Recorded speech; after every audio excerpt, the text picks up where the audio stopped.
Bihar APO vacancy 2025 लाखों युवाओं का सपना होगा पूरा, सरकारी वकील बनने का। नमस्कार दोस्तों, क्या आप भी बिहार में एक प्रतिष्ठित सरकारी नौकरी का सपना देख रहे हैं? क्या आप भी कानून के क्षेत्र में अपना करियर बनाना चाहते हैं? तो ये खबर आपके लिए। बिहार में असिस्टेंट प्रोसिक्यूशन अफसर यानी एपीओ की नई वैकेंसी बहुत जल्द आने वाली है। जी हाँ, लाखों युवाओं का इंतजार अब खत्म होने वाला है। इस वीडियो को अंत तक देखिएगा।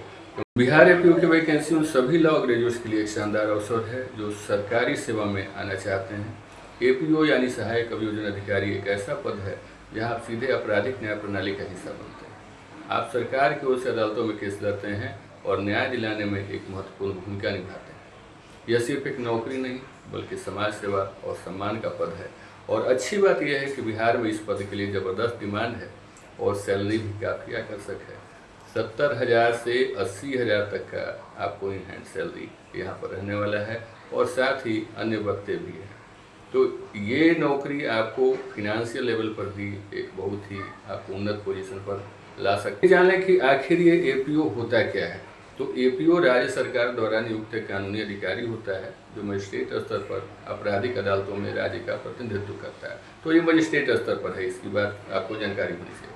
इनकी मुख्य जिम्मेदारी पब्लिक प्रोसिक्यूटर की सहायता करना है और आपराधिक मामलों की तैयारी और प्रस्तुति में मदद करना है। यह पद आपको एक स्थिर करियर, समाज में सम्मान और एक शानदार वेतन प्रदान करता है। अगर आपने एलएलबी की डिग्री हासिल कर ली है तो यह आपके लिए बिहार में सरकारी वकील बनने का सुनहरा मौका है।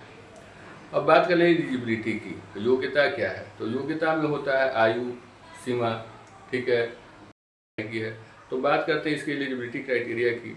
तो ऐसे तो अधिकारी नोटिफिकेशन आने पर ही सारी डिटेल्स आपको पता चलेगा, लेकिन जो पिछले बार के वैकेंसी जिस तरह के रहे हैं या इससे पहले भी रहे हैं, तो उसकी जो योग्यता है किसी भी विश्वविद्यालय से, मान्यता प्राप्त विश्वविद्यालय से आप एलएलबी की डिग्री आपको होना चाहिए फॉर्म भरने तक में।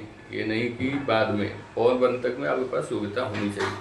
आयु सीमा यहाँ काफ़ी अधिक है, 21 वर्ष मिनिमम है और 37 वर्ष मैक्सिमम है पुरुषों के लिए। अनारक्षित वर्ग के लिए, आरक्षित के लिए सीमा है, अलग अलग छूट है। इसके अलावा महिलाओं के लिए 40 वर्ष है, जनरल के लिए भी 40 वर्ष है, ठीक है। एससी एसटी के लिए जो अंतिम सीमा है वो 42 वर्ष है। नागरिक होने चाहिए, जाहिर सी बात है कि भारत के नागरिक होंगे तभी आप भर सकते हैं इस एग्ज़ाम को, ठीक है।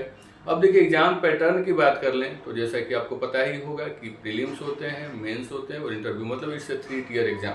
तो प्रीलिम्स में जो 250 मार्क्स के एग्जाम होते हैं जिसमें 150 मार्क्स के आपको लॉ के पेपर होते हैं, ठीक है, और 100 के आपको जीके होते हैं। 150 लॉ के और 100 जीके, ठीक है। हालांकि क्वेश्चन 100 ही होते हैं लॉ के, 1.5 नंबर के एक आपका सवाल होता है, ठीक है। तो ये आपका प्रिलिमिनरी का सिलेबस होता है। मेंस में जो होता है कि आपको 4 पेपर होते हैं। आपको एक तो तीनों क्रिमिनल लॉ होते हैं, जैसे कि आपका एविडेंस एक्ट हो गया, सीआरपीसी हो गया, इसके अलावा आईपीसी हो गया, अब तो नाम बदल गया है। इसके अलावा आपका माइनर एक्ट में 6 सब्जेक्ट पढ़ने होते हैं, ठीक है। तो सारे 150 मार्क्स के होते हैं और इसके अलावा 100 मार्क्स के जीएस का पेपर होता है। तो ये है आपका पूरा पाठ्यक्रम। पीटी में आपको एक्सटेंसिव नॉलेज की ज़रूरत होती है। यहाँ पर आप ज़्यादा से ज़्यादा आप प्रैक्टिस करते हैं और पीटी ही एक तरह से सबसे कठिन चुनौती इसमें होती है। उसके बाद मेंस में तो थोड़े से आप गेस करके भी कुछ क्वेश्चन को छांट लेते हैं और उसके बाद मेंस की परीक्षा की आप तैयारी करते हैं। मतलब मेंस में आपको इंटेंसिव स्टडी की ज़रूरत है। इंटरव्यू में आपका व्यक्तित्व का परीक्षण होता है, जिसमें आप किस तरह के व्यक्तित्व हैं, किस तरह के व्यक्ति हैं, इसके बारे में जानकारी ली जाती है। जब आप तीनों चरणों को पास कर जाते हैं तब आपको ये पद प्राप्त होता है। तो इसका नोटिफिकेशन जल्दी ही आने वाला है, आप वेट कीजिए। शायद इस महीना के अंत तक होते होते ये आपको नोटिफिकेशन मिल जाएगा। करीब पद की संख्या जो रहेगी 250 से 300 के बीच में रहेगी। अगर आपको ये जानकारी अच्छी लगी तो आप बिल्कुल इस जानकारी को लाइक करें, कमेंट बॉक्स में लिखें।